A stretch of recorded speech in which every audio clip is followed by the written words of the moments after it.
Bisa jadi senjata makan tuan, SBY dinilai harus lebih hati-hati soal isu kecurangan pemilu 2024. Tudingan Ketua Majelis Tinggi Partai Demokrat, Susilo Bambang Yudhoyono, SBY, tentang isu adanya skenario kecurangan di pemilu 2024 bisa menjadi blunder.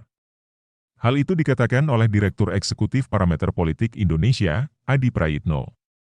Dirinya menilai tudingan tersebut bisa menjadi bumerang untuk Partai Demokrat. Dirinya menilai kalau pernyataan dari SBY dengan dugaan adanya kecurangan tersebut bersifat masih asumsi. Justru hal itu akan membahayakan Partai Demokrat jika mereka tidak bisa membuktikannya. Sebenarnya kritik yang semacam ini adalah perkara alamiah dalam politik kita, tapi kalau tidak kuat data dan argumen, maka akan menjadi blunder yang cukup luar biasa, kata kepada wartawan, Minggu, 25 September 2022. Adi melanjutkan kecurangan di masa pemerintah SBY pada tahun 2009 pernah terjadi. Bahkan menurutnya hal itu dibuktikan dengan adanya permasalahan terkait daftar pemilih tetap atau DPT. Saat itu ada sekitar 45 juta masyarakat yang tidak terdaftar sebagai pemilih. Dan bukti tersebut diklaim dengan diperkuatnya ada pernyataan sikap dan petisi yang ditandatangani oleh partai-partai oposisi, lembaga swadaya masyarakat, LSM, hingga aktivis demokrasi. Ada 45 juta penduduk yang tidak menggunakan bahkan gagal menggunakan hak suaranya karena persoalan DPT. Pemilu 2009 dianggap gagal, lantaran disinyalir ada permainan dalam jumlah DPT yang kemudian menghilangkan begitu banyak hak suara, jelas Adi.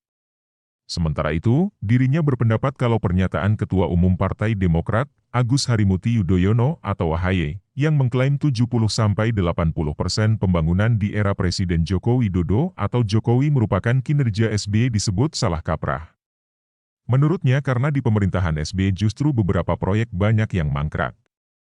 Semua orang juga tahu bahwa bandara di zaman Jokowi jauh lebih banyak ketimbang SBY. Terus pembangunan jalur kereta api, bendungan dan lainnya itu adalah variabel yang sebenarnya tidak butuh ahli untuk menjelaskan itu semua, kata dia.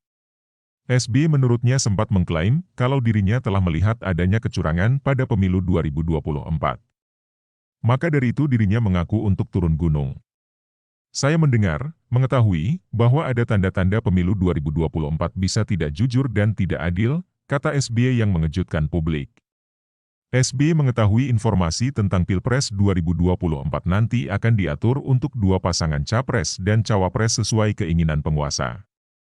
Sehingga bagi pihak oposisi jangan berharap bisa mengajukan capres. Informasinya, Demokrat sebagai oposisi jangan harap bisa mengajukan capres-cawapresnya sendiri, bersama koalisi tentu saja. Jahat bukan? Menginjak-injak hak rakyat bukan, imbuhnya. Tujuannya turun gunung demi mempertahankan pemilu sebagai ajang pesta demokrasi untuk rakyat memilih dan dipilih, bukan dikendalikan penguasa.